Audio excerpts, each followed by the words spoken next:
Уг нь энэ хөрөнгө оруулалтыг хүсэхгүй бол болохгүй болчиход байгаа нь аргагүй байна уг нь. Яг тэгэхээр бидний өр бүр замбраага алдсан байгаа. 20 тэрбум доллар болсон биз дээ. Гадаад өр маань. Дээрээс нөгөө ардын намынхны буйнаар бидний өр бүр хяналтгүй болсон. Эдгээр чи нөгөө өр нэмэхгүй гэж хэлээд орж ирээ 58.3 болгоцсон. Одоо дээрээс нь Эрдэнэбат гэдэг энэ ардын намын сангийн сайд нь орж ирээд нэмээд бүр одоо юу гэдгийг хяналтгүйгээр өрийн босгоо явуулъя гэд хууль оруулсан байна. Тэгээ одоо энэ их өрийг дарах нэг арга бол хөрөнгө оруулалтаар нэмэгдүүлж ил одоо нэг жоохон ч гэсэн амьд үлдэх талаа бодох хэрэгтэй юм шиг байна. Гэтэл өнөөдөр энэ хөрөнгө оруулалтын тухай хуулийн 22-ын 5 дээр байна л да. 22-ын 4-т заасан нөхцөл байдал үүсэхийг нэгтлэхээр үндэсний аюулгүй байдал хангах тусгайлсан чиг үүрэгтэй байгууллага болон холбогдох улсад байгууллагаас гээд 30 хоногийн дотор судлан үзээ санал дүгнэлт авна гэдэг нэг юм айхтар юм ороод ирсэн байна л да. Нөгөө үндэсний аюулгүй байдлыг хангах байгууллага гэдэг нөгөө авилгалтай тэмцэх тагнуул цагдаа одоо юу гэдгийг ингээд баахан байгууллага байгаа байлгүй дээ. Тэгээ энэ бүх байгууллагаас 30 хоногийн дотор бид нар чи хөрөнгө оруулалтыг төргийн шуурхай бүртгэе, зөвшөөрлийн олгоё гэчихэд яагаад ийм айхтар юм ороод ирвэ гэдгээ би бас гайхаад байна. Нэгдүгээр. Бас дээрэс нь үнэхээр бас нэг гайхаж байгаа зүйл нь сая одоо жишээлбэл хан ресурс дээр бол гадны хөрөнгө оруулагчид бүр айцсан, сандарцсан, гадаад ямаар хүртэл амлалт авчигаад орж ирсэн юм билээ шүү дээ.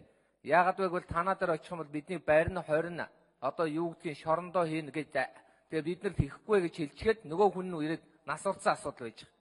Тэгэхээр гадны хөрөнгө оруулагчид маань ерөөсөө ингээ биднээс одоо юу гэдгийг айгаад ерөн шорондсон орн болчлоо гэд тэр капла гэдэг хүмүүсээс чи ахуулаад нэлээд сайн биднийг сурчлаад байхад одоо энэ 22-ын 5-ыг баталчих юм бол бид нар нөгөө шорондсон орн шиг ингээд ер нь хөрөнгө оруулалт орох юм бол нөгөө цагдаа тагнуул одоо юу гэдгийг хүчний байгууллагууд нь 30 хоногийн дотор шалгах юм байна уу? Тэгээд эсэргүүцэх юм байна гэд. За тэгээд 30 хоног нь өнгөрчүүл яах вэ? Бас тэр нь ойлгомжгүй. Иймэрхүү одоо юу гэдгийг ингээд нэг байдал болчиход байна л да. Угаасаа бид нар чинь нөгөө мөнгө угаалтын эсрэг хуулиа оруулаад ирээ тэн дээр тодорхой зүйл заачаад байхад энэ дээр давхар юм оруулах зөвшөөрөл гэдэг одоо тэр 21 дээр байгаа заалтан дээр тодорхой оруулсан тэр зөвшөөрөл дээр ингэж тусгайсан журам оруулж байгаа нь ямар учиртай юм бэ гэдэг нь өөрөө ойлгомжгүй байгаамаа. Тийм утгаараа энийг өнөөдөр батлаад явуулвал бас л эвгүүл байдал үүсгэр юм шиг л харагдаад байна. Тэрнээс биш за яг эдийн засгийн яам байхгүй болсон юм чи энэний чиг үүргийг нь одоо авах газар олдохгүй байгаа юм чинь өөрчлөгөө явж байгаа бол за бушуухан тэрийг өөрчлөх нь зөв л байна. Тэгээ нөгөө чон борооноор гэдэг шиг ингээ хулгайч шиг ингээ дунтор нь бас нэг юм гачим оруулаад ирэхэд тэгээ энэ нөгөө дахиад бид нар нөгөө эдийн засгийн яам байхгүй юм шиг гэдгээр хөнгөмсгөр найдаад баталчуулах хэцүү шүү гэдгийг хэлмээр байна л да.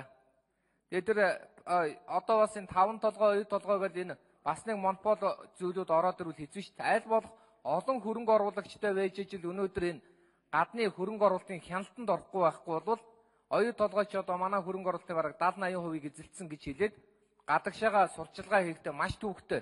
Ялангуяа ардын намынхны одоо дэмжлэгтээр тэр сурчлагаагаар маш хүчтэй хийж байгаа шүү дээ. Бодтой шүү энэ. Тийм утгаараа өнөөдөр бид нар ийм одоо байдалтай үйл хэцүү байна үнэхээр. Тэгээд бас энэ манай ардын намынхны санах хойтой үйлийг сайн бай шүү л гэж хэлмээр байна. Үр нэмэхгүй гэж хэлчихэд одоо үр нэмсэн байгаа шүү. Тэрийг ард түмэндээ хэлээрэй. Өчигдөр бас энэ хул дарга намайг бүтгсэн шүү. Тэрэндээ бас уучлалгүйгаарай. 2 хүн ажлаас халсан гэж. Би хэнийг ч ажилд авдгүй, хэнийг ч ажлаас халдаг албан тушаалтан биш шүү дээ. Тэгээ хэвлэлээр тэр мэдээлэл зохион байгуулалтаа хүн гүтгэж явуулаад ах юм. Ийм том намын дарга чинь бас нэг том хармаар байна шүү дээ. Жижиг юм яриад тэгээд хүн гүтгэжгээд эрийг хэвлэлээр цацаад ахаа болмоор байна шүү. Ийм зүйл хэлээ. Баярлалаа.